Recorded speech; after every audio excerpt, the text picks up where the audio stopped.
நீ நம்ம பார்க்க போகிற தலைப்பு வந்து யார் உண்மையை உணர்வார், அதை பற்றி நான் சொல்ல போகிறேன்.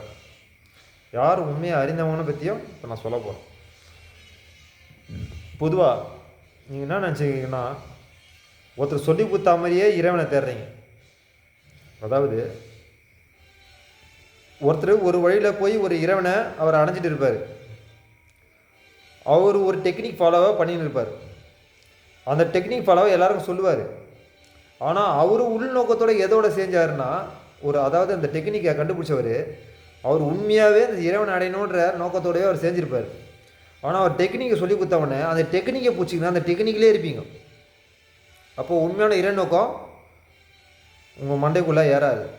இது செஞ்சால் தப்பாகிடுமோ, ஓஹோ அது செஞ்சால் தப்பாகிடுமோ, ஓ இப்படி பண்ணால் குற்றம் வந்துடுமோ, ஓ அப்படி பண்ணால் குற்றம் வந்துடுமோ, இந்த குற்றங்களை ஆராய்ச்சிக்கினே பண்ணிக்கினே உங்கள் மண்டை குற்றங்களை ஆராய்ச்சி பண்ணிக்கினே இருக்கும். ஒரு உண்மையான நீ யோகி ஆகணும்னா, ஒருத்தர் ஒரு யோகத்தை உங்களுக்கு இன்ட்ரடியூஸ் பண்ணி வச்சாருன்னா, அது மந்திரம் தந்திரம்லாம் இருக்கக்கூடாது.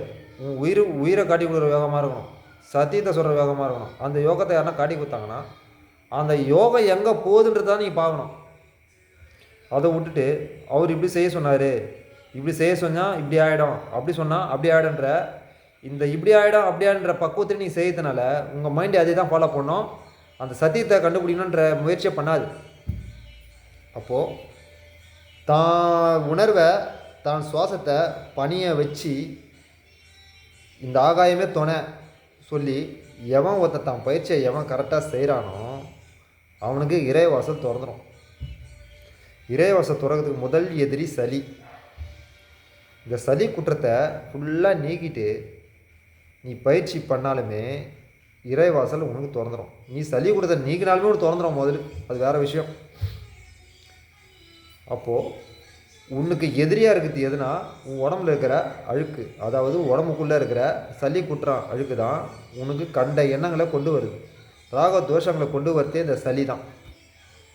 ஏன்னா நீ சுவாசிக்கிற இழுத்து விடுற சுவாசம் வந்து சரியான முறையில் போய் எங்கே சுரக்குதோ அந்த காற்று அங்கே போய் சேராது. இந்த சளி தான் தடுத்து நின்றுனே இருக்கும். 7 லேயரில் இந்த சளி வந்து தடுத்து நின்றுனே இருக்கும்.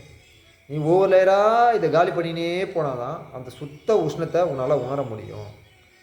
அதுக்கு ஆழமான பயிற்சி, ஆழமான இறை நம்பிக்கை, ஆழமான தண்ணியே தியாகம் செய்கிற உள் உணர்வு உங்களுக்கு தேவை.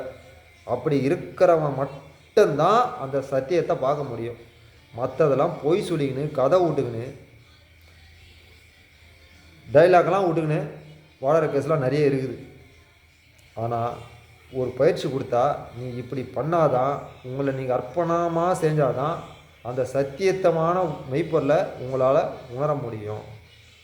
அந்த சரஸ்வதி ரூபத்தை உங்களால் உங்கள் உணர்வு மூலிமா நீங்கள் பார்க்க முடியும். இதுதான் உண்மை, இதுதான் நிஜம். நன்றி, வணக்கம்.